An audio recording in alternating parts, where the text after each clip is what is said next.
Good afternoon, everybody. I would like to welcome you to our briefing on the marriage equality cases. I'm Caroline Fredrickson. I'm the president of the American Constitution Society. I'd like to start by thanking Jenner and Block for hosting us today, but more so for all the firm has done to support and promote LGBT equality. Just one of the many ways that the firm has been recognized for its commitment is its 100% ranking on the Human Rights Campaign's Corporate Equality Index for over 10 years. So thank you to Jenner and congratulations for being such a force for justice in the United States. For those of you who are not familiar with the American Constitution Society, we are a national network of lawyers and law students, judges and policymakers who believe that the law should be a force to improve the lives of all people. ACS works for positive change by shaping debate on vitally important legal and constitutional questions, and it is our mission to ensure fundamental principles of human dignity and individual rights and liberties enjoy their rightful and central place in American law. Now, many view the fight for LGBT equality as one of this generation's most pressing and important civil rights struggles.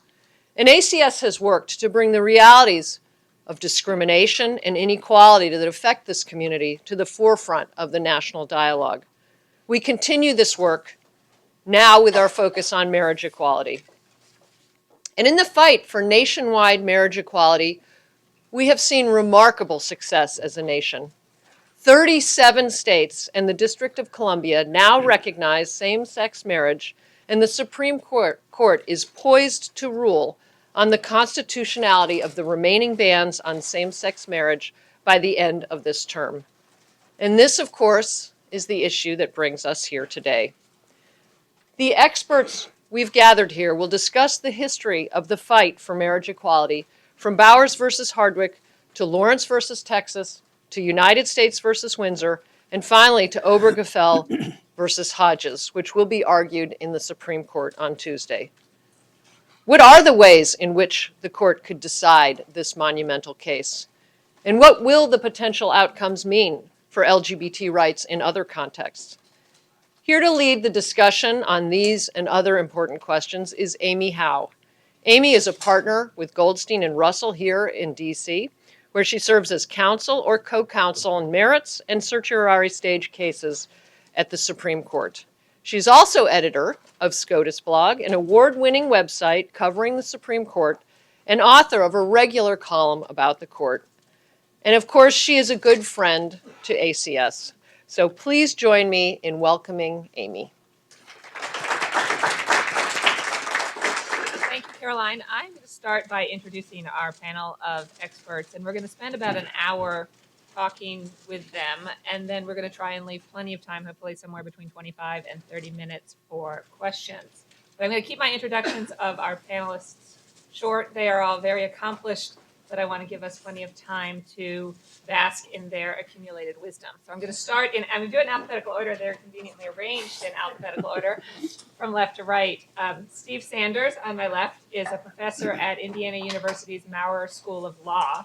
He teaches, among other things, constitutional law there. He spent 4 years in private practice before becoming a law professor at Mayor Brown's Supreme Court and appellate group. And during those 4 years, he managed to squeeze in an argument of his own at the Supreme Court. In this round of same-sex marriage cases, he was among the counsel on a brief on behalf of the Human Rights Campaign and over 200,000 people who joined the brief. It's called the People's Brief. So thanks to Steve for joining us. On my right is Paul Smith, who's a partner here at Jenner and chairman of its Supreme Court and appellate practice group. He has argued at the Supreme Court on everything from the First Amendment to voting rights, and most recently on the Clean Air Act. But we are delighted to have him here today. If there's a great post Talking Points memo by Sahil Kapoor that I would encourage you all to check out. You can get the link in the roundup at SCOTUSblog today. But he is, to quote Sahil Kapoor, the lawyer who set the stage for marriage equality with his victory in 2003 in Lawrence versus Texas. Paul. And on my far right is Sarah Warbelow from Human Rights Campaign, and she is the leader of their team of lawyers focused on federal, state, and local policies and coordinating the group's amicus efforts on LGBT issues, among other things. So it's great to have all of you here today. We're going to start with Paul, we're going to start by looking back, then we're going to talk about the cases, and then we're going to look forward at what the cases might mean for the future. And so we're going to start with Paul, who's going to take us all the way back to 1972 and Baker versus Nelson, and talk a little bit about that case, and then how we got from Baker versus Nelson to the enactment of the Defense of Marriage Act during the Clinton administration. That's a long road, actually. Yes. And there are a lot of people who ask me, how do we get to marriage equality, or at least the possibility of it, so quickly? And the reality is we've been working very hard for a very long time. And one place that, if you want to have a starting point, is the Baker versus Nelson case way back in 72 or so, in which the court was asked for the first time to recognize a constitutional right of a same-sex couple to marry. They dismissed the appeal, saying it for want of a substantial federal question. So it was a one-line rejection of the claim. But this, of course, was at a time when we were, if not in the Stone Age, at least the Middle Ages of constitutional law under the 14th Amendment. There was still no extra protection against gender discrimination under the Equal Protection Clause. There was a recognition of a fundamental right to marry, but nobody in 1972 would have thought that was relevant to a same-sex couple, frankly, because most states in those days still criminalized any kind of same-sex relationship. And so this was not a surprising outcome, but there was a long step-by-step struggle, obviously, to get from there to here, which for much of that period of time focused not on recognition of relationships, not on marriage or civil unions or anything like that, but simply getting rid of those criminal laws that were a barrier to progress and indeed a barrier to people leading out and open lives in our community. And so the first real effort to get rid of those that went to the Supreme Court was the Bowers case, a full 14 years after Baker versus Nelson. And as most people know, I think that was unfortunately rejected 5-4. The court, in a fairly harsh opinion, said that was sort of facetious to claim that the Constitution protected two men from having put in jail for engaging in sexual intimacy with one another in the privacy of a home. And so the next phase of the movement was trying to deal with Bowers versus Hardwick, which required kind of step-by-step going state by state to try to make progress eliminating these autonomy laws, which were quite a reasonably successful effort, culminating with the Lawrence case, which I was in the right position to be able to argue after Lambda Legal and others worked so hard to lay the groundwork for it. And so by 2003, we finally got rid of the sodomy problem. The argument could no longer be made that you can't argue for constitutional rights for gay people because you could be put in jail for being gay. The Lawrence case definitively got rid of that. And it did it in an important way for marriage equality. It did two really useful things. First of all, it said you can no longer argue that discrimination against gay people and gay men and lesbians is justified on moral grounds, that from now on we're going to recognize that it's not up to the government to decide who you should spend your life with and who you should engage in sexual intimacy with. It's a choice the individual in our country gets to make. And the other move that the court made is to recognize that gay couples have the same kind of important lifelong relationships as everybody else, and that they deserve respect, those relationships. And when you take those two elements and put them together, the argument for marriage equality is pretty strong. And if you don't believe me, Justice Scalia said so at the time in his dissent. And so we've essentially been waiting since 2003 for that other shoe to drop, but this has not been an easy process either. What the movement did at that point was go back to the state-by-state strategy that had been used to chip away at the sodomy laws and go under state law to state Supreme Courts. First, very successfully in Massachusetts in the Goodrich case, which came just a few months after Lawrence back in 2003. And caused, I'm sure you all remember, quite a remarkable national focus on the marriage issue, sort of out of the blue, I think, for most people. But there was then a great chasm of failure to move forward on that. The next state in which success was had in terms of recognizing the right to marry of same-sex couples was not until 2008. And in between, there were something like 25 states that passed constitutional amendments to prevent marriage equality from being recognized under their state constitutions. and losses in places like New York and Washington and Maryland at the state Supreme Court level. But eventually things started to move on marriage under these state laws. We had some great victories in places like Iowa, California, although that was overturned in Prop 8. And the next decision that was made by the movement lawyers who were coordinating a lot of these things was that we should go back to the Supreme Court. But their view was we should go to the Supreme Court and challenge the Defense of Marriage Act, not ask for a right to marry. And so in 2009, we filed the first challenge against that act, a law that said if you're married in Massachusetts or wherever and you're a same-sex couple, the federal government will still not treat you as a married couple. And the constitutional arguments against that law were felt to be pretty strong and indeed sort of conservative because they involve states' rights being protected against federal interference in an area of traditional state prerogatives, family law. And that case took a while to get from the filing in 2009 to the Supreme Court. We ended up with a different case going up there for reasons that are probably not worth explaining. But the Windsor case ends up there in 2013.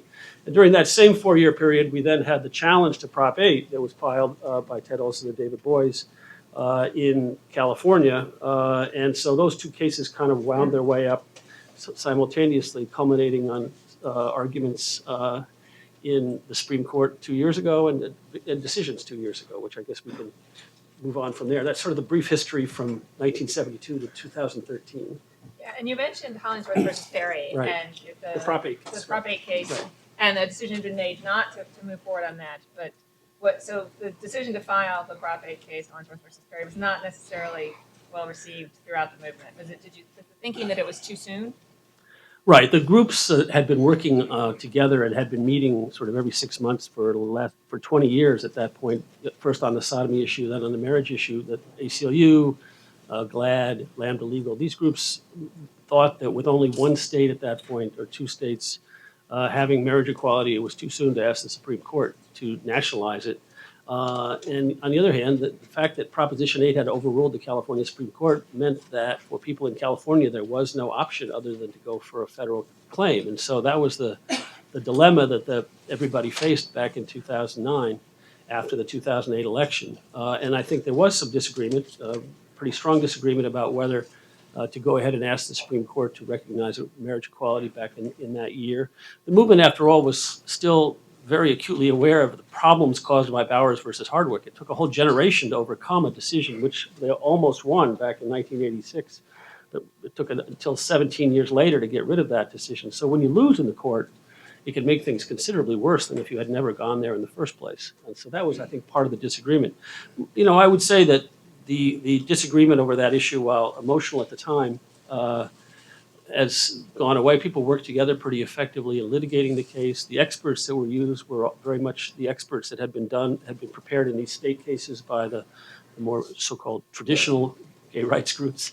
I think there's also a sense now that John Davidson from Lambda Legal has said this, that somebody was going to bring that case challenging Proposition 8, and at least it was done by the really high-quality legal team that was put together at the time. And so those issues, I think, are sort of behind us all now, fortunately. Before we move on to Prop 8 and Windsor, I just wanted to loop in Sarah because she was the state legislative director for the Human Rights Campaign from 2009 to 2014. And so you were also on the ground when a lot of these bans were being passed. Yeah, that's right. So, we were trying to do a dual strategy. One of the challenges that we were facing was how do we advance marriage equality in states that don't have constitutional amendments, where there are legislatures that seem friendly to having these conversations, from New Hampshire, DC, Maryland, Washington State, and at the same time fighting back against constitutional amendments. And we're having an interesting trajectory. So disproportionately, as we worked with state legislatures, we were finding success. Many people have an unrealistic expectation of how quickly legislation moves as a result of those successes in places like Maryland and Washington State. Within 2 state legislative sessions, marriage equality was passing. Simultaneously, we had states that were putting in place constitutional bans on same-sex couples being able to marry.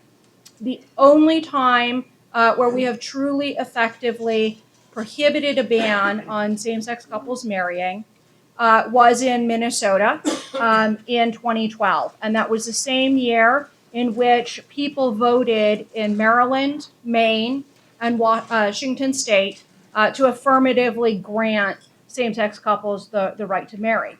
That same year, we also lost a constitutional amendment in North Carolina.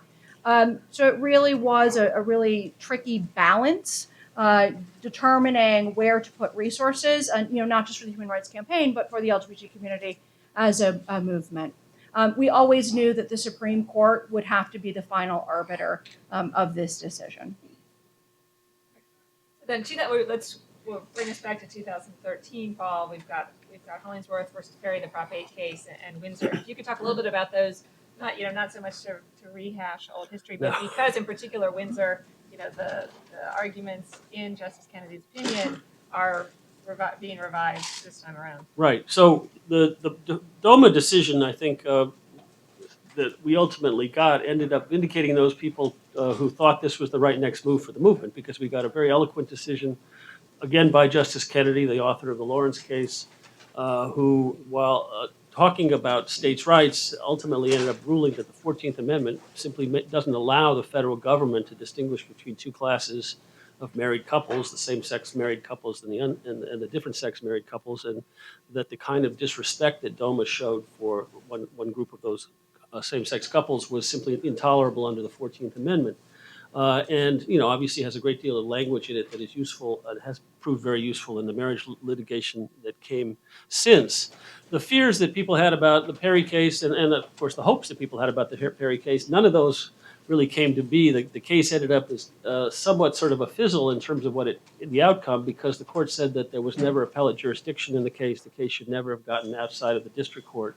The reason being that the California Attorney General and the California Governor refused to defend Proposition 8 and refused to appeal the decision of Judge Walker that Prop 8 was unconstitutional.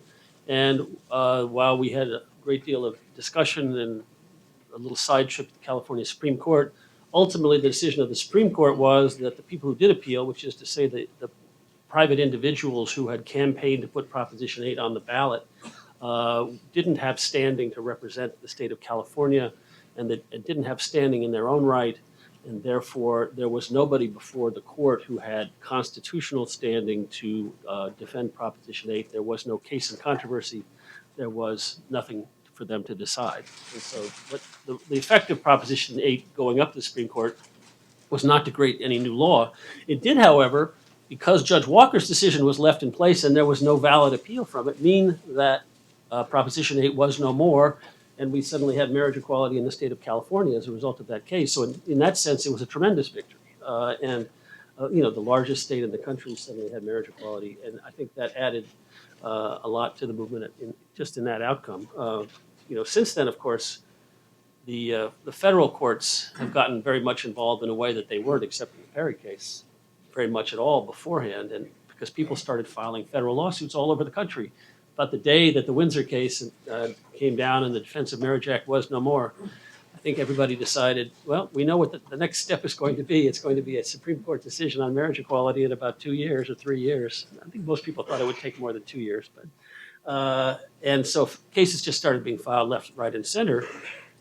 And the federal courts kind of saw the same thing. They sort of figured out where this was going, or at least where they thought it was going, and so we had a remarkable string of victories in the federal courts, starting in 2013 and all through 2014, something like 21 or 22 decisions in a row of district courts, and then several circuits all affirmed those things. And it looked like we might have to wait for a long time for a Supreme Court case, we might never lose a lower court case.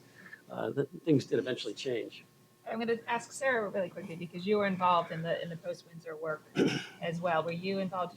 There were governors and attorney generals who were not defending their state's bans on same-sex marriage. Were you involved in that? Yeah, we encouraged attorney generals to refuse to defend the lawsuits that were being brought in their state.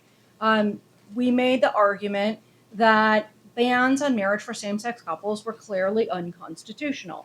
and a state attorney general does not have to defend a lawsuit where the law in question is a clear violation of the federal Constitution.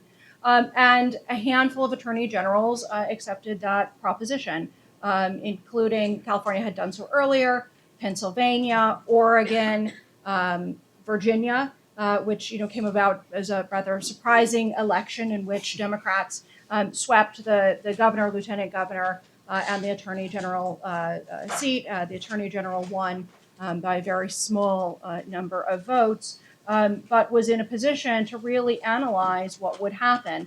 And each of these attorney generals really had to dig in and make an assessment about what would happen if they refused to defend.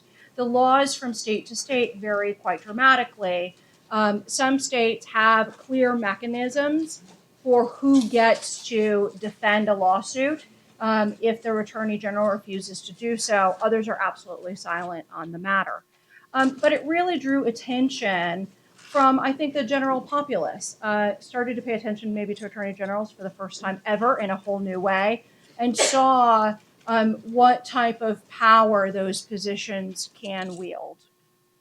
So that brings us up to October of last year, and Paul, as you said, there were 21 or 22 decisions in a row striking down state bans on same-sex marriage. So the Supreme Court comes back from its summer conference, and it has all these petitions asking it to weigh in. And were you surprised? And Justice Ginsburg warned us all before the conference. There's no split in the circuits. Just wait for the Sixth Circuit. Were you surprised? Totally. No, we all thought the court was going to grant one of those petitions. There were petitions from the Seventh Circuit, the Tenth Circuit, and the Fourth Circuit. I may be missing some. I think it was those three. And I was on the phone that Sunday with one reporter, hopefully not somebody in the room. My wife said, well, is that right? What a dumb question, I said. I mean, I can't believe anybody would think that they might deny cert. They might grant all of them, or they might hold it for a week or something. But it just, it just seemed like that all of these federal courts were holding these state laws unconstitutional, and that is almost always a prescription for a grant of cert. And to have that volume of state law being thrown out by federal courts without ever having had the Supreme Court suggest that was the right interpretation of the Constitution, directly at least, seemed to us like they would have to weigh in, and that they just, for whatever reason, decided they would wait until there was a circuit split. And, it turned out it didn't have to wait very long, but there was an interesting moment there, because I think the entire movement was just caught flat-footed. I thought this was absolutely in the bag, and that we were going to have the case quite a bit earlier. But it got there eventually, and so there are two questions before the court next week. Steve, can you tell us a little bit about them? The court sort of, when it finally did get around to granting cert in January, I think immediately raised at least a few eyebrows when it actually rewrote the questions presented and asked the parties to brief two questions. Does the 14th Amendment require states to license same-sex marriages? But then another issue that I think often has been forgotten or at least underplayed in this whole issue. The second question the court asked the parties to specifically brief is, does the 14th Amendment require a state to recognize a marriage that has been licensed and performed in another state? Now, presumably, if the court answers yes on the first question, the second question is irrelevant. If a state can't deny same-sex marriage, it can't deny recognition. But that at least raises conceivably the possibility that the court might say no on the first question and then have to decide the second question. I, among others, floated the possibility, I didn't advocate this idea, but floated the possibility that this might have something to do with some sort of conniving involving Justice Kennedy and maybe the chief, that would be a modest approach, a sort of federalism compromise that might appeal to Justice Kennedy, the idea that we won't force states to license same-sex marriages, but we will say that they can't deny recognition to marriages that their sister states have performed. Now, it could be a much more innocent explanation. It could simply be that of the four cases coming out of the Sixth Circuit, two of them just involve couples who are seeking recognition of existing marriages, and two of the cases involve couples who are actually seeking to get married. So we'll see how that plays out. But in every one of these cases, there have been two constitutional questions presented. An equal protection clause theory: is the denial of same-sex marriage to gay couples a violation of equal protection? And if so, what is the appropriate standard of review? What's the appropriate level of judicial scrutiny? And secondly, a due process clause argument: is marriage a fundamental right? If so, how does it apply to same-sex couples? Is the idea of same-sex marriage a different fundamental right, or is it simply a matter of there's a fundamental right to marriage, and then you have to decide who gets access to that fundamental right and who doesn't? So those are the issues that the parties in one way or another address. I've read all the briefs. I guess I have to say that I think the quality of the briefing varies. These are not briefs that were written by law professors. And so That's a good thing, right? It may be a good thing, probably. They're not as doctrinally rigorous as we would like to have when we're teaching our students. But I think it's also fair to say that in many cases that they weren't written by, they don't meet the standards of, the Jenner and Block expects of its Supreme Court briefs, or my old firm, Mayer Brown, expects of its Supreme Court briefs. That's not to say they're badly done. It's just to say that I think they somewhat vary. The petitioners in their briefs all emphasize a mix of doctrine, major cases under both the Due Process and the Equal Protection Clause, personal stories about their clients and their parties, appeals to Justice Kennedy, which are an inevitable feature in any case like this, and preemptive strikes against arguments they expect the states would make in their response brief, and indeed arguments that the Sixth Circuit had made in its decision. The respondents' briefs, the states' briefs, I think emphasize a mix of arguments centering around caution, go slow. It's a legitimate thing for a state not to be forced to plunge ahead into the unknown consequences of legalized same-sex marriage and everything that means for children and straight people's marriages and all that, leaving aside the fact we've had legal same-sex marriage in this country in some states or other for over 10 years now. There are certainly federalism arguments attempting to distinguish Windsor. For as much power as Windsor has had in getting us here through the lower federal courts, the states insist that Windsor was really a federalism decision, that everything the court said about the equal dignity of same-sex marriages is premised on the idea that it is states that choose whether or not to confer that dignity. There are arguments about direct democracy, that all of these state bans in these 4 states came about through votes of the people for constitutional amendments. I think that's a problematic argument because these amendments were really intended, I think, to shut off the debate and prevent future democratic action, future legislative action from revisiting the issue. When you lock something away in a constitutional amendment, you're attempting to decide it for all time. And then, of course, the argument about so-called responsible procreation, that because states have learned as a result of Lawrence, as a result of Romer and other cases, they really can't seem to be making arguments based on morality or simply tradition for its own sake, or there's no indication in any of these briefs that the states are saying that gays make bad parents or are dangerous in some way. What they say is that the state's rational basis, and they say that's all the state has to show, is that it wants to encourage straight people who have the possibility of getting accidentally pregnant and producing babies to get married. It's reserving marriage for that purpose of encouraging responsible procreation. Of course, there's no evidence of this argument ever having been made in any of the debates over the state bans on constitutional marriage. It really emerged in the 1990s in the writings of people like Lynn Wardell, who's a professor at Brigham Young, when the sort of religious conservative opposition to same-sex marriage had to come up with something that sounded reasonable and plausible as a state interest, yet didn't seem to be disparaging gay people or making any sort of moral judgments about gay people.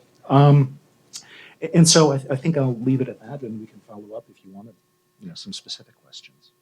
Sure. I know, Paul, you may want to weigh in on, I think in particular, there's the states' rights and the Windsor argument, and then another case that Michigan relies on is a decision from last term about whether or not it could ban affirmative action at public universities, Schuette versus Coalition to Defend Affirmative Action. Right. Well, so, as you very often see in cases in which there's a debate about whether the Constitution ought to be interpreted to overturn state laws, that you have the people who say no say, well, we should let the people decide, and the people who say yes say we should enforce the Constitution, and that's sort of the terms of the debate. And so there is a great deal of discussion in the briefs, and it certainly was in the Sixth Circuit decision below, about whether or not this is an issue that is best decided by the states, one by one, as laboratories of democracy, or rather that one that ought to be resolved nationally by reference to the 14th Amendment.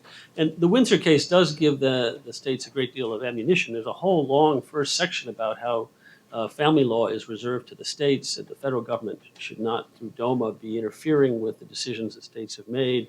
It's up to the federal government simply to accept whatever marriage decisions states have made. It doesn't end up being the section of the opinion where the court rules that DOMA is unconstitutional, but there's a great deal of language there that can be pointed to. And Amy, the other case you point to that they at least mentioned is the Schuette case. This was the case about the popular vote to ban affirmative action in education in Michigan, which was originally had been held unconstitutional by lower courts, but was held constitutional by the Supreme Court, with a discussion of how the people have a right to use their democratic power to do this sort of thing, and that vote ought to be respected. And that was a case that Justice Kennedy joined the majority in, so perhaps that's one reason why it gets cited. You think? I was going to say, I have the Schuette decision has this, I think it's about a 650-word passage of sort of Justice Kennedy purple prose about the virtues of direct democracy and citizens coming together to think about and resolve difficult issues together. And right, that is being quoted back to him in some of these briefs and some of the legal commentary about this issue. But I think a couple of things to remember. Remember Justice Kennedy is also the same person who, in Romer in 1996, also involving a constitutional amendment where people came together and talked and voted on something, had no difficulty whatsoever giving the back of the hand to that amendment and saying it smacked of animus. And so in Justice Kennedy's passage in Schuette, there's not a single citation to any case law. In fact, all the other cases discussed in that case, the race cases, all in one way or another say just because something was decided through the democratic process doesn't mean we give it a pass or look at it any less critically. So I guess I've always thought of that passage in Schuette as having more to do with Justice Kennedy wrestling with his attitudes about race than any attempt to make serious doctrine about direct democracy. A big believer in popular democracy. You saw that in his dissent in the Perry case, where he thought that there should be standing on the part of the proponents of the referendum to appeal, because otherwise the officials of California, the very people who were supposed to be bypassed by this popular vote, have the power by not appealing to submarine the popular will. So he joined the dissent in that case, even at a time where I think it's fair to say it was pretty clear he was happy not to reach the merits. So he has that side of him. On the other hand, it seems to me that the popular vote argument is particularly weak in a situation where the majority votes to say we can keep getting married and you can't. It just doesn't seem like a very appealing argument to make. And it doesn't vote in a way that purports to sort of make law for the moment, just simple majority rules. It's a statute. Again, in most cases, in all four of these states, these are constitutional amendments. These were intents to lock the issue up, to prevent a future legislature or a state court from ever dealing with the issue from, if people change their minds in 5 years, they have to go through an extremely long and expensive process. So this is really not about true democracy. This is, yes, people voted, but they voted in a way that was intended to settle the issue and make sure it didn't come back. So maybe a little bit more on this other argument that was invented in the 90s, apparently by law professors. So it must be a good argument. The argument that the reason why it's okay to limit marriage to opposite-sex couples is that they are the only ones who can become accidentally pregnant. Not that they're the only ones who can have children. In fact, there are hundreds of thousands of children being raised in this country right now by same-sex parents who are unmarried and can't get married, but that they are the only ones can become accidentally pregnant, and therefore we have to have marriage as a special thing for them to channel them into.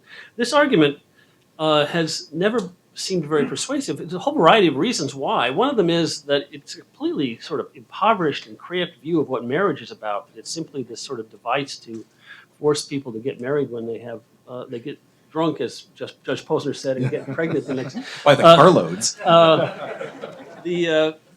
Marriage is about commitment, it's mutual support and love and a lot of other things, and it certainly can be that. I mean, and so the idea that marriage is just about this is wrong. And the second thing that seems odd about it is, children are children, regardless of how they're conceived, and the result of this limitation of marriage to one group of couples and not the other is that you have all these children with unmarried parents. If your concern is about having unmarried parents, why won't you let everybody get married? It's sort of bizarre at some level.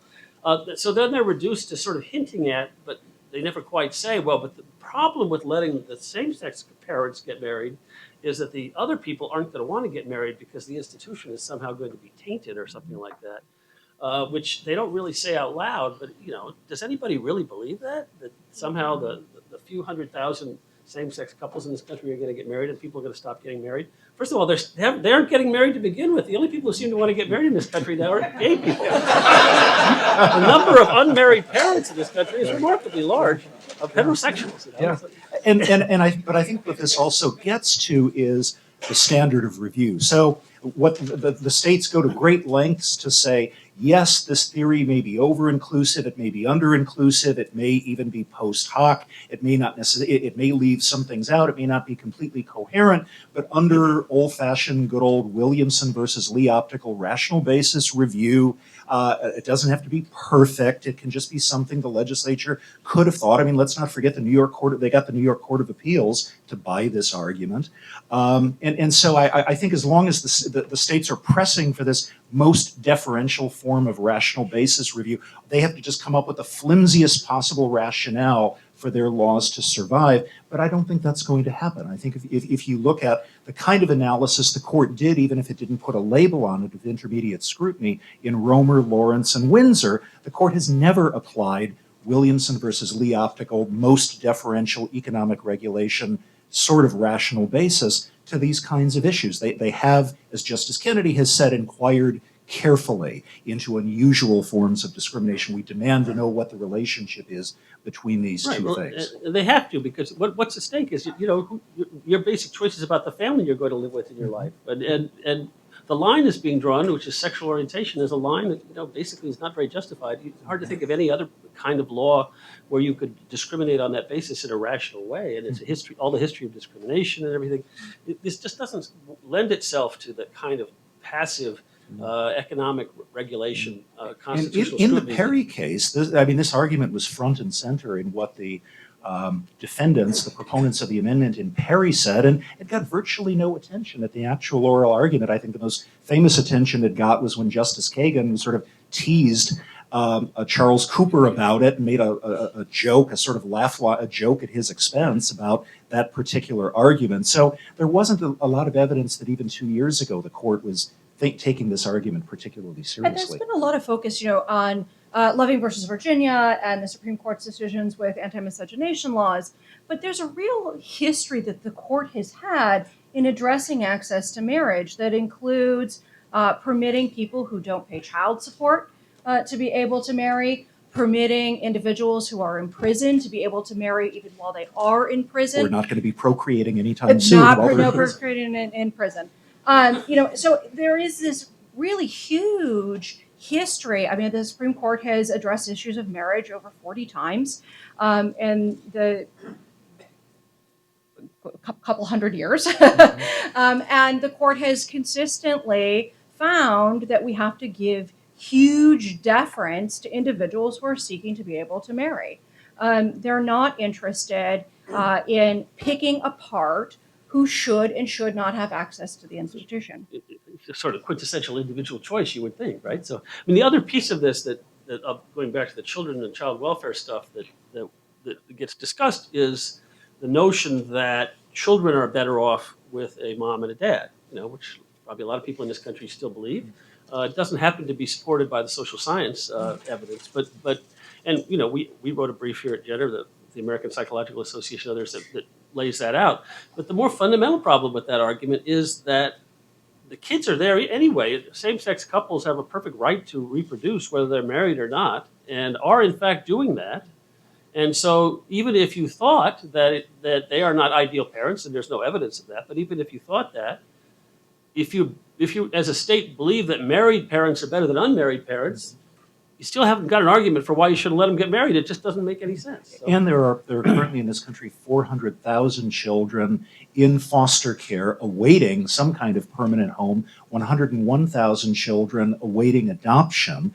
And so even if you believe the idea that yes, the optimal situation might be a mother and a father, why would you want to deny these children the possibility of a loving two-parent home? Even more difficult for the states is actually the fact that in many states, they let gay people adopt them. And so, the plaintiffs in Michigan are two women with 4 or 5 special needs children that they've adopted.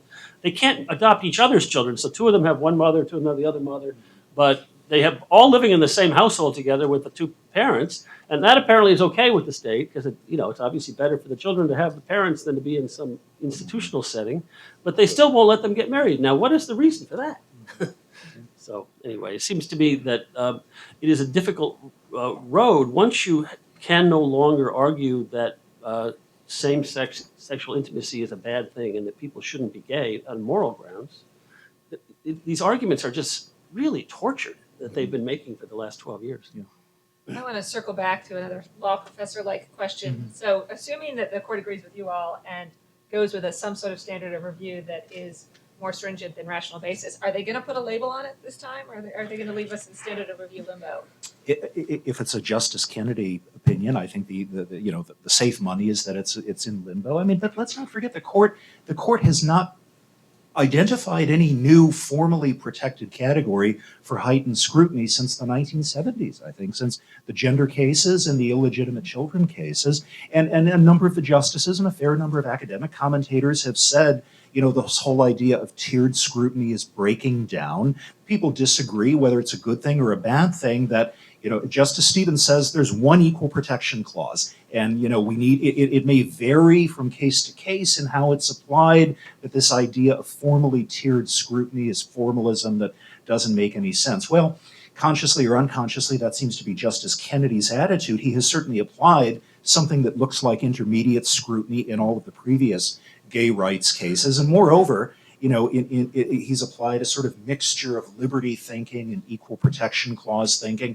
I think that's what we're likely to see here. None of the petitioners' briefs put forth equal protection and due process as sort of alternative theories. I think the best briefs sort of say they're together. And this is something that, law professors have written about, Bill Eskridge and others, that the equal protection clause and the due process clause are complementary and they interact and they interweave. And I think the best way of thinking about it is we begin from the principle that there's a fundamental right to marry, and then we apply something like equal protection analysis to say the burden shifts to the state to justify the denial of access to this particular fundamental right to this particular group of people. From the point of view of looking forward, though, it would certainly be desirable if the court would finally articulate that sexual orientation discrimination is not presumptively justified, it's presumptively unjustified, and it's treated like gender discrimination or something like that, or intermediate scrutiny, because we've seen since Lawrence, at least, we had a whole long fight about things which ought to have been obviously unconstitutional, sort of different sentences when people engaged in same-sex sexual behavior instead of different-sex sexual behavior, or the Florida adoption ban, these kinds of laws, which were, big fight was, does rational basis apply, or is there real meaningful scrutiny of these things? And there are going to be cases going forward,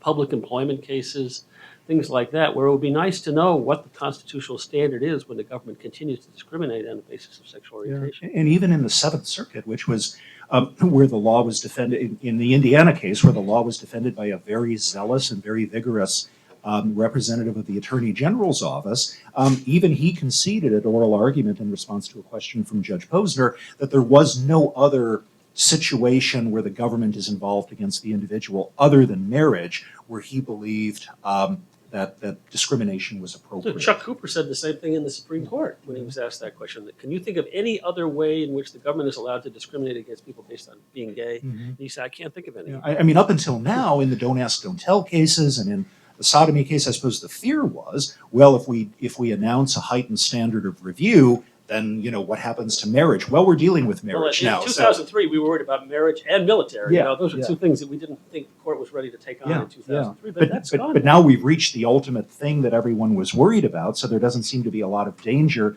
if you're going to strike down these laws, at least give some guidance to lower courts for future issues. All right, well, that sets up my next question very, very nicely. Are they going to strike down these laws? I'm going to hold all of your feet to the fire. And if so, by what vote? So I've come to think, let's put it this way, I think the most likely outcome is a 5-4, what we all kind of expect at this point, a 5-4 decision with Justice Kennedy writing the majority opinion. I've gone back and read the Chief Justice's dissent in Windsor, and I'm prepared to argue that he left himself room in that opinion to join a majority in this case. His opinion emphasized federalism, it emphasized what the court was not deciding in the Windsor case, but he said very little about what he thought the proper resolution of the state law issue was. So I think there's a non-trivial chance, not likely, but a chance that it could be 6-3, or that the chief might write a concurrence where he gets on board with the idea of recognition of existing marriages without necessarily endorsing the idea of creation of new marriages. So I think those are the two most likely outcomes. And I think also a slight possibility, although not likely, a straight up majority opinion saying yes on the second question to recognition, but no on the first question, or somehow digging the first question, but I just don't see how they could do that. All right. I actually agree. I think there's a real strong likelihood of this being a 6-3 vote.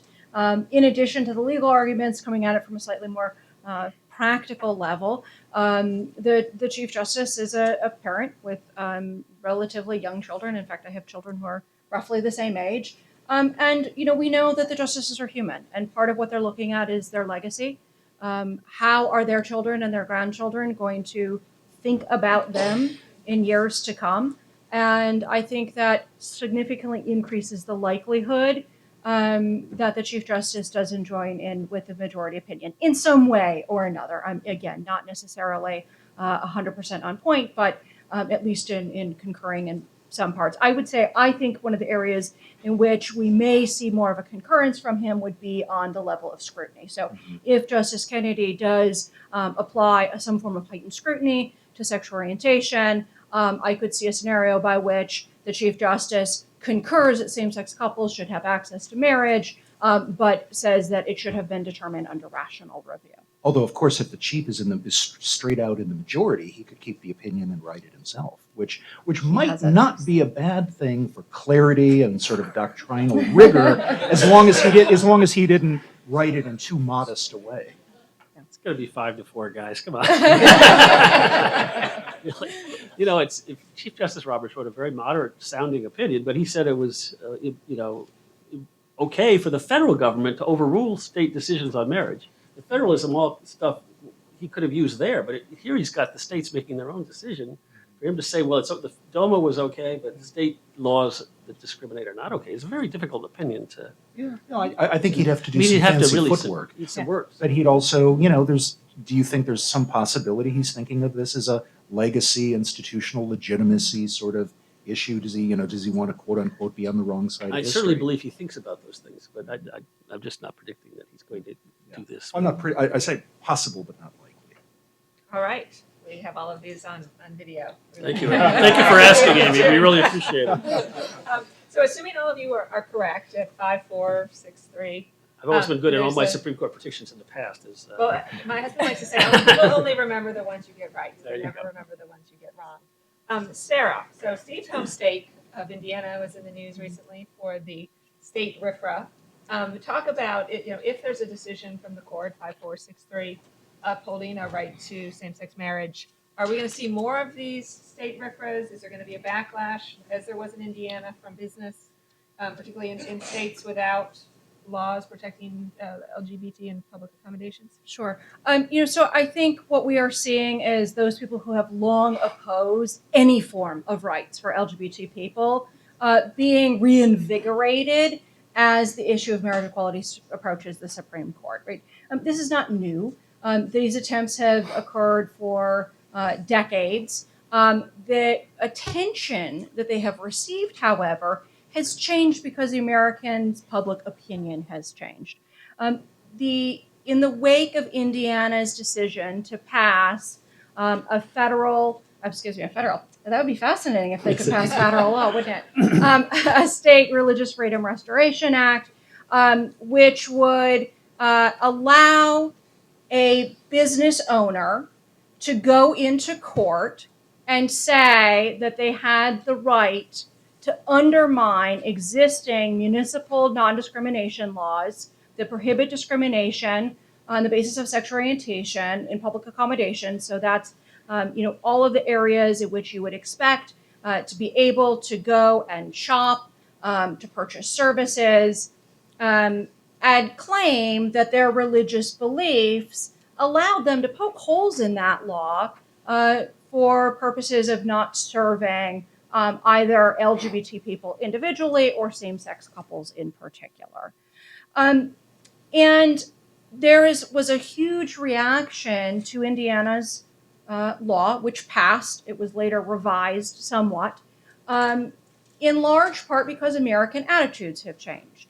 70% of the American public responded to polling questions, and there were multiple polls that were held, saying that they felt that it was wrong to discriminate against same-sex couples in public accommodations, even if it was wedding related.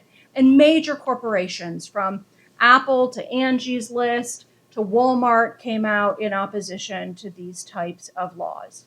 On the other hand, some of the laws that we're seeing are much more targeted. They're much more narrow.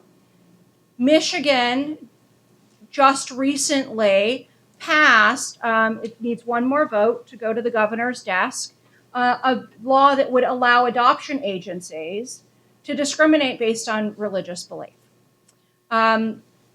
Alabama is one vote away from passing a nearly identical law.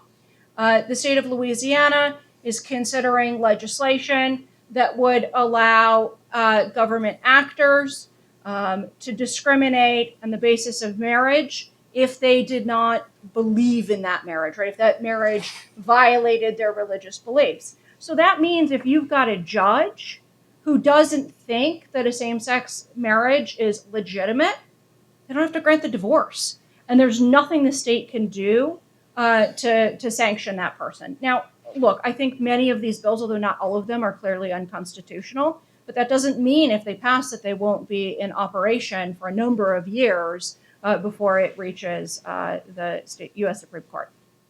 The Supreme Court had a case up on cert last fall. It did. Out of New Mexico. Can you talk a little bit about that? So this is the Lane photography case. The owner of a Lane photography was approached by a same-sex couple. This is actually back before New Mexico had marriage equality, and so a lesbian couple wanted to have a commitment ceremony, and they approached Lane Photography and said, we would like you to take pictures of our commitment ceremony. And the owner said, well, I actually disapprove of your relationship. It doesn't comport with my views on marriage, on family, even though New Mexico has very clear laws that prohibit discrimination on the basis of sexual orientation. I don't think I have to serve you. Now, every step of the way, the New Mexico courts found in favor of the same-sex couple. They said to Lane Photography, you are bound by our non-discrimination laws. This isn't about marriage. This isn't about the relationship. You're flat out discriminating on the basis of sexual orientation. The U.S. Supreme Court had the opportunity to take that case up, and they declined to do so.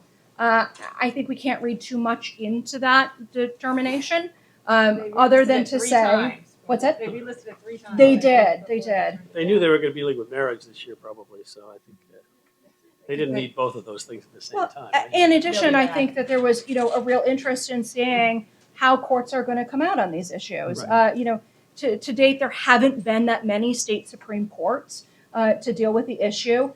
We don't have federal laws protecting same-sex couples from discrimination and public accommodations. And so there isn't a route currently to I come think through it's those important to federal note, though, that that case was not actually a religion case at all. Her claim was First Amendment expression. She said, I'm an artist. I don't want to make photography that expresses my artistic vision to make your wedding seem beautiful because it forces me to speak, basically. And I think in some ways that very narrow argument in that context maybe has some more legs than the idea that you are complicit in somebody else's marriage by selling them a product like a wedding cake or flowers or something that somehow can offend a religious sensibility in a way that's sufficient to justify exemption.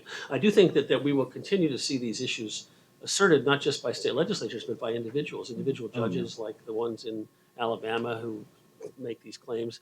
But I don't know that it's going to. The fact that the business community pushed back so strongly against this suggested that the sort of use of religion as the last refuge of anti-gay opposition is not nearly going to be quite as powerful as everybody thought it might be. I think although these tend to be small businesses, certainly big business Sure, no. corporations, are totally on But board. they influence the legislature, Yeah, the big ones. yeah. And we saw that in Indiana, who calls the shots at And the in end of the day. Arkansas. But this has been the drumbeat among social conservatives. This is the new sort of respectable argument against gay marriage, that it's a threat in all sorts of diffuse ways to religious liberty. And it reflects a view that they really feel that they're oppressed by the fact Yeah. that the society's moved to this Yeah, that's position, right. that somehow That's that right. leaves them as Yeah. victims. But I It'll be- also want to push back against the idea that somehow this is big business versus small business, right?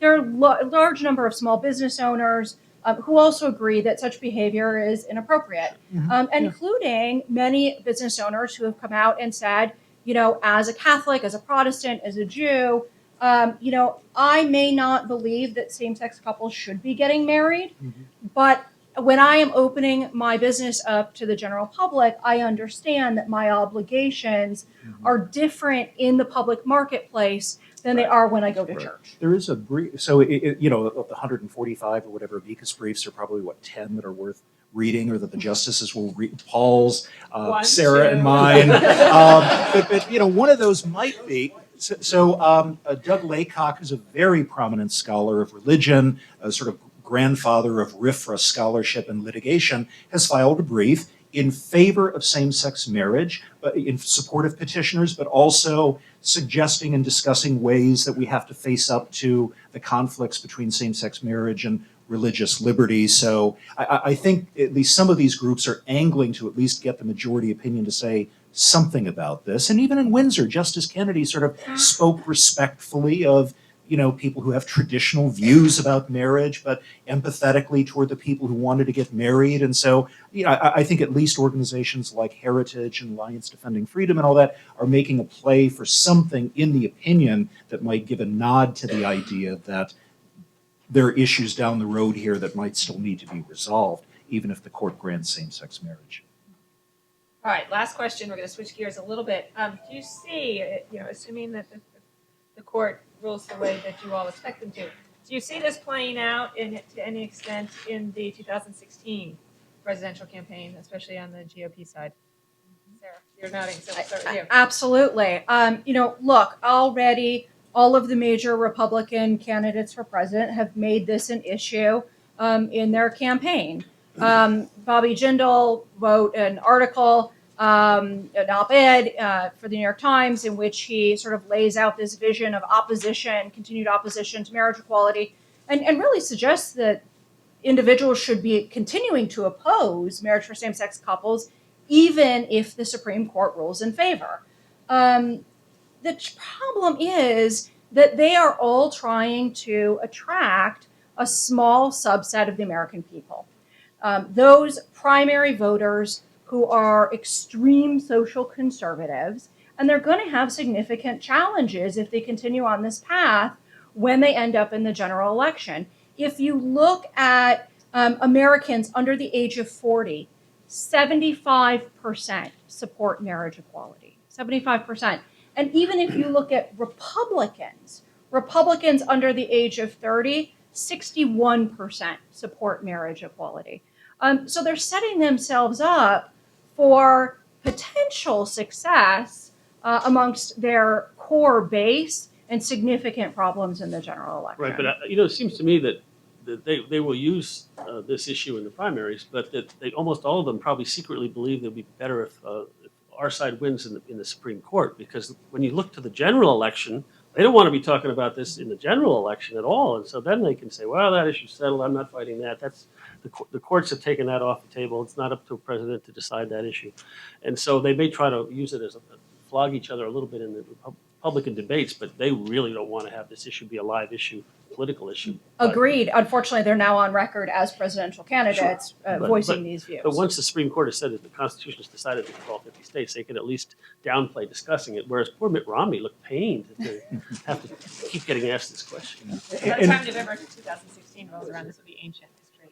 Yeah, and we know Americans unfortunately have short memories about this. So sure, it's on tape, it's there, it's on blogs, but people will forget. The media will talk about something else. I mean, I think it'll just become one of those. It's like one of those, would I like to have a beer with this person kinds of questions. I mean, if the Supreme Court rules, the president has virtually nothing to do with same-sex marriage in this country anymore now that we've dealt with DOMA and so forth. So it'll just be one of those sort of character issues, I think, that people measure a presidential candidate by. Do they believe in fairness and respect, and would they respect my gay son or my gay nephew or something like that? It won't really have any practical significance. We may move on to a next set of questions that the press start at the questions the press might start asking the day after the decision, assuming that it goes the way we predicted.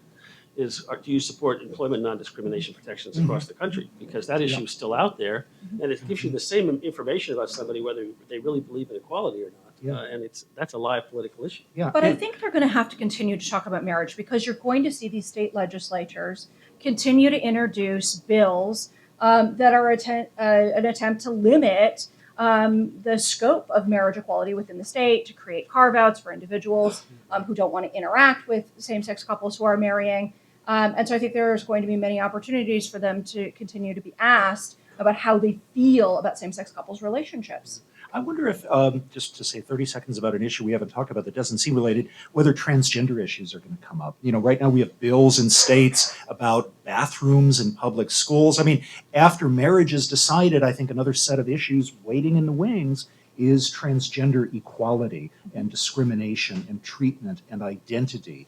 And so it'll be interesting to see, and it's an issue that HRC is very central to, whether those issues have enough momentum to get injected into a national political debate. I think it's certainly possible. The EEOC has filed cases alleging that discrimination on the basis of gender identity is sex discrimination. I mean, this is another set of cases that at some point will reach the U.S. Supreme Court. The EEOC has determined that for federal employment, it is absolutely that gender identity discrimination is sex discrimination, and now they're trying these cases involving private employers who have discriminated against trans people. So as these cases begin to progress, there are going to be opportunities to have candidates on record about these issues. All right, it is 1:30, and that means it's time for your questions. If you have a question for a particular panelist, that's great. Otherwise, I will throw it out there to all three of them. Make sure you get something like Okay, yes. Play Oprah here. Thanks. I just want to throw out the possibility of a 7-2 decision in favor of marriage equality from SCOTUS, with the majority being joined by Justice Samuel Alito. And he's I know he's a very conservative justice, but he's joining the majority of the court in declining stays from lower courts who decided in favor of marriage equality. So maybe that made a symbol of some sort of evolution of his thinking on this issue, maybe, perhaps. My understanding is he didn't dissent, but he didn't register a dissent. That doesn't mean he voted for the decision to deny the stay. I think that it's unclear what the actual vote was on that Alabama stay. I mean, those stays have been pretty consistent, though. I mean, and so if he's taking the same action, he has not. It would be quite remarkable. I mean, one thing the Supreme Court justices care a lot about is internal consistency of their body of work, and so if you look at his opinion from the DOMA case 2 years ago, it's not ambiguous in any way. It's sort of. I think it's also important to note, when you're determining whether or not to grant a stay, part of the question that the court is answering is likelihood of success on the merits. Now, he can take a look at who his colleagues are, make an assessment of where he thinks they're going to land, and determine that he doesn't think that the state has a likelihood of success on the merits, but not agree with that decision. Yeah, Linda Greenhouse a few months back had a great piece about Justice Alito, just about how consistent, strategic he is in his thinking in advancing a conservative agenda. And I have to agree with Paul. I mean, if you read his dissent in Windsor, another law professor thing, a couple of weeks ago, an article came across my desk by somebody essentially saying Justice Alito's dissent in Windsor could have, just with changing very, very little, could have been a dissent in Loving versus Virginia. There's really no difference between the arguments he made about gay marriage and arguments that could have been made about interracial marriage. Hi, I'm Penny Starr with CNS News. So what if you're wrong and it's a 5-4 decision the other way? What would happen in that scenario, under that scenario? All of the states that attain marriage equality through a state legislative process, so whether that was the through a state process, whether it was the state legislature, a state Supreme Court decision, or the ballot box, will retain the ability to issue marriage licenses for same-sex couples. Where it gets more complicated is that for any state that has had a federal ruling mandating that they issue marriage licenses to same-sex couples, a state actor, so the governor or the attorney general, has to go back to the district court and say, we want to start enforcing our ban on same-sex couples being able to marry. And at that point, it becomes a bit of a crapshoot. Which states will make those requests and which states won't. There are some that I think we can feel fairly confident, like Oregon, are not going to make such a choice. Presumably Virginia would not either. States like Alabama clearly are going to seek that right. So what the final landscape looks like is unclear. There is significant precedent so that same-sex couples who married while they were legally able to do so will remain legally married. I agree on that point. I think that there may be some efforts to argue, some states may argue that they can unmarry people, but I think the constitutional arguments for blocking that are very, very powerful and would prevail. You know, there will clearly be some states, maybe most of them, that are only under federal court order where they stop marrying people, at least for a while. That'll send it back to the political system for some period of time. But it would be amazingly anxiety-provoking, I would think, for those thousands of married couples who don't know that how confident they can be that their constitutional right to stay married exists and stuff. I think it would be a really very painful experience for the country, at least for awful lot of people in this country, if the court defied expectations in that way. I agree.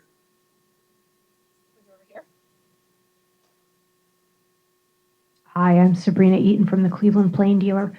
Some of the social conservatives I've interviewed about this issue seem to believe that if the Supreme Court allows gay marriage nationwide, it would somehow lead to polygamy, people being allowed to marry their siblings, things like that. Could you address whether that's something that, one, has happened in any of these states where gay marriage is allowed, and also if it's something that one could make a legal argument that could happen? Go for it, Steve. I guess so. I'll make a point I made last night in a debate with some of these people. I mean, I think slippery slope arguments are a debater's trick, but they're the recourse of people who don't want to go through the difficult process of reasoning and analogizing and distinguishing and everything that lawyers are trained to do. So, I think we begin from the principle that the court has said there's a fundamental right to marry. Here's a group that is claiming exclusion from that right. What are the government's good reasons? What are the objective harms? What are the legitimate state interests that justify that exclusion? And I think we all agree here that those don't exist properly. You have a completely different set of potential harms, evils, state interests involved in polygamous marriages or incestuous marriages. It's one case at a time. If that suit is brought, the states will be put to their proofs about what the good reasons they have are for banning those marriages and how they are distinguishable in the ways government programs are administered, in their consequences for children, in their consequences for women. I think you can come up with a whole range of reasons why it would be more permissible from the interest of social harm and in legitimate government interest to ban polygamous marriages than for same-sex marriages. The prediction that it will actually happen seems to be silly. It is a debater's point, and it's certainly a question that anybody arguing this case is on our side is spending a great deal of time preparing that answer, because that question will get asked. It got asked in Lawrence. It'll get asked.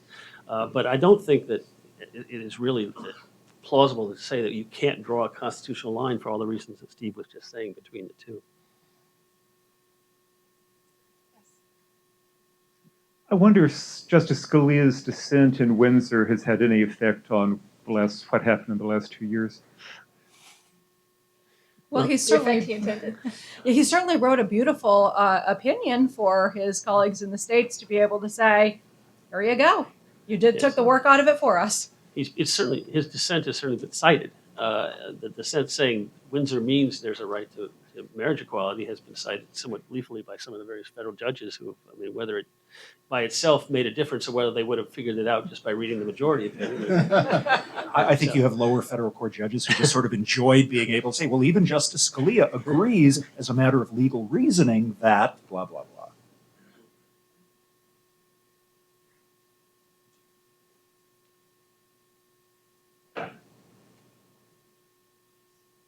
Thanks for a very interesting briefing. Richard Walker from Deutsche Welle.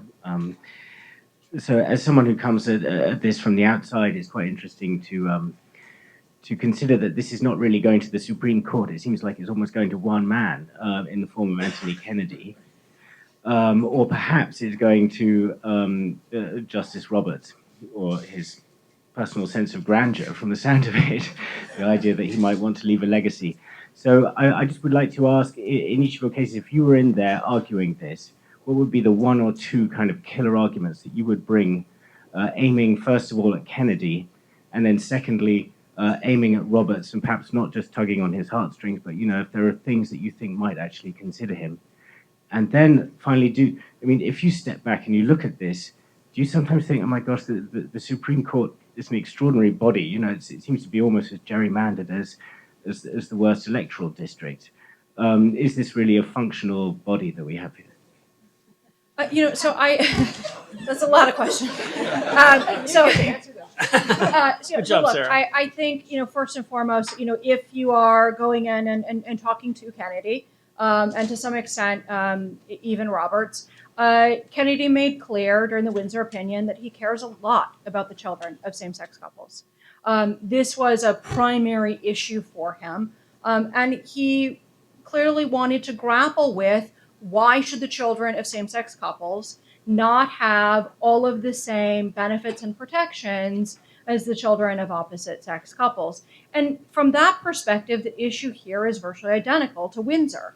Why is it that in a state that is not issuing marriage licenses to same-sex couples, and therefore ensuring that those couples have both state and federal rights, why should those children be subjected to lesser protections than the children of any other couple? So I really do think that's a strong approach with him, and anticipate that those types of arguments will be made on Tuesday.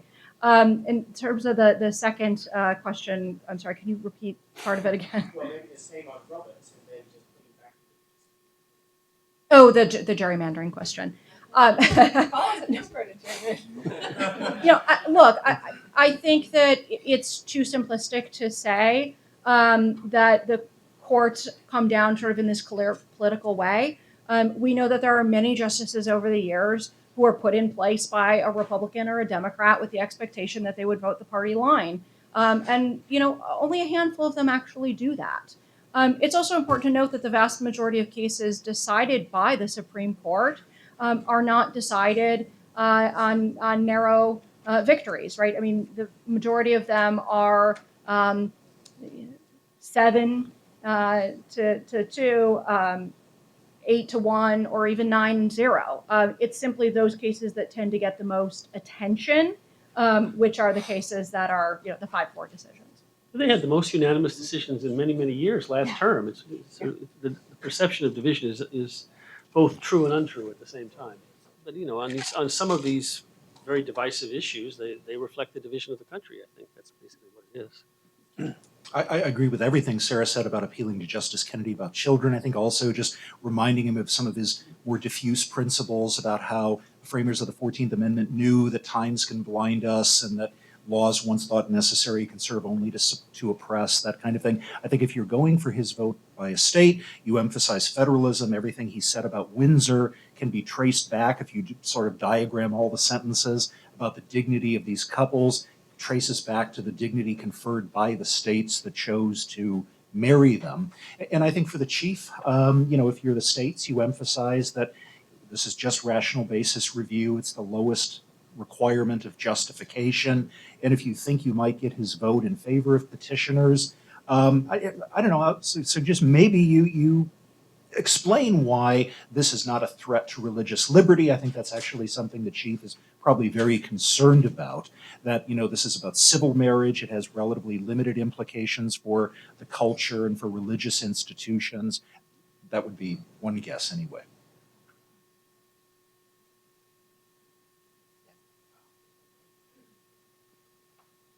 I want the flip side of the question that was just asked. If you are representing Ohio, Tennessee, Kentucky, Michigan, if you will, what are the most convincing arguments you make to Justice Kennedy and others to say we as states should have the right to ban same-sex marriage?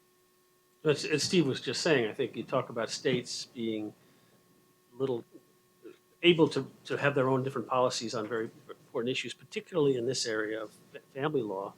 And then you probably throw in a dose of popular vote, direct democracy, and how that's something that needs to be respected even more than legislative laws. What about with regard to the recognition question, which we did not talk about as much as? So I think there again, I'm not advocating for it, but I think that's an argument that could be very appealing to Justice Kennedy. It sort of splits the baby. It says we won't have the heavy hand of the federal Constitution imposing something that states aren't ready, that not all states are ready for, licensing same-sex marriage. But we will say that a sensible horizontal federalism, the only thing that can sensibly work in a country like ours, is for the states that have chosen to marry gay couples. Then a lot of the logic of his decision in Windsor applies. Another sovereign cannot disrespect what one state has chosen in its own equal sovereignty to create.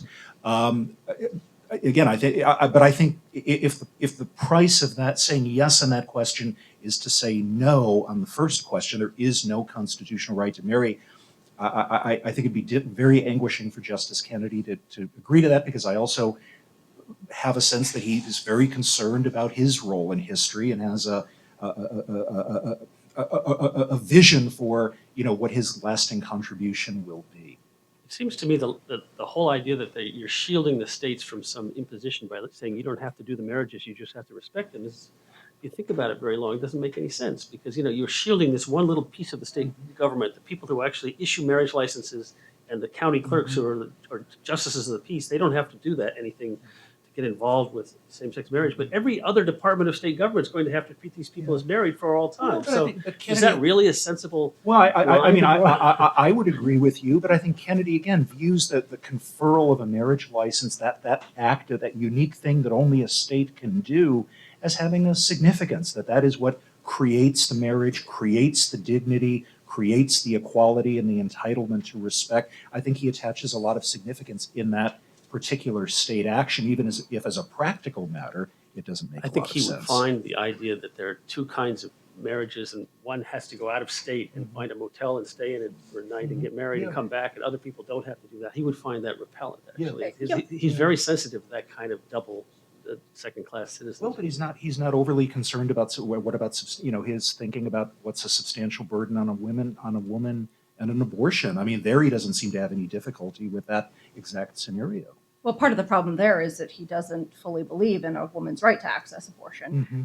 Where he does clearly, believe that, same-sex couples, at least who have been married, should have the recognition of marriage. So I think that's really going to be a tricky place for him. And again, I'm trying to channel what might be going on in his mind, not So sort of, as for me, confidently as the predicting. legal director of the nation's largest LGBT advocacy organization, I'm pretty sure I'm contractually obligated to not make my opponent's arguments for them. I want to be clear on the 5-4 consensus of the panel. It is that there would both be a declaration of, let's say, universal access to marriage and recognition, or were you split? Yeah, I think that it's very hard to write a decision that splits the difference between these two.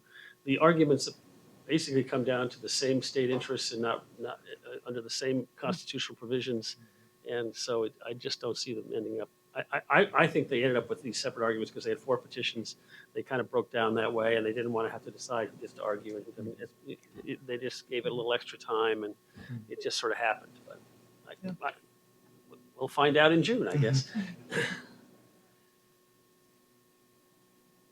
Anybody else?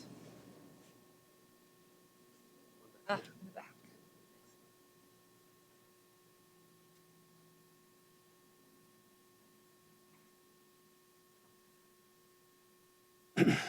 So speaking of psychoanalyzing Justice Kennedy, when you were talking about how he is so reluctant to just call it intermediate scrutiny, at least one of you suggested that he just doesn't like, that he wants there to be some wiggle room there for it to be decided on a case-by-case basis. Are you suggesting that he doesn't like tiers of scrutiny in general, or just that in gay rights cases there might be some areas where he doesn't want intermediate scrutiny? I don't consider myself enough of an expert on the entire body of Justice Kennedy's jurisprudence to know whether he actually has a sort of formal aversion to tiered scrutiny. Certainly, the way he's resolved these issues indicates he doesn't feel any obligation to comply with the traditional conventions of tiered scrutiny. I think what I was saying is that there's seems to be a drift on the court away from the idea that tiered scrutiny is necessary and a greater comfort level with sort of applying a tailored form of scrutiny to the particular situation that's in front of the court's done that even on some due process liberty issues, despite the conventional thought that every time you say something is under due process, it's a fundamental right. The court has had cases about involuntary medication of, I think, prisoners where it said it's an intermediate test. And well, anyway, the general drift of the court is to move beyond tiered scrutiny, I think. And it seems that Justice Kennedy is very comfortable. That's all I would say. What's interesting about him, though, if you look at his First Amendment jurisprudence, he's the exact opposite. He's the strongest supporter of strong categorical thinking in those cases. And maintaining strict scrutiny is different from commercial scrutiny, speech scrutiny, and time, place, and manner restrictions. And there are cases where he debates with Justice Breyer about this: how if we get too squishy, we're going to water down protections. So it is a curiosity.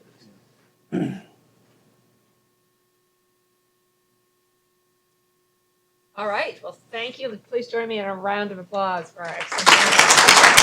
Thanks for coming.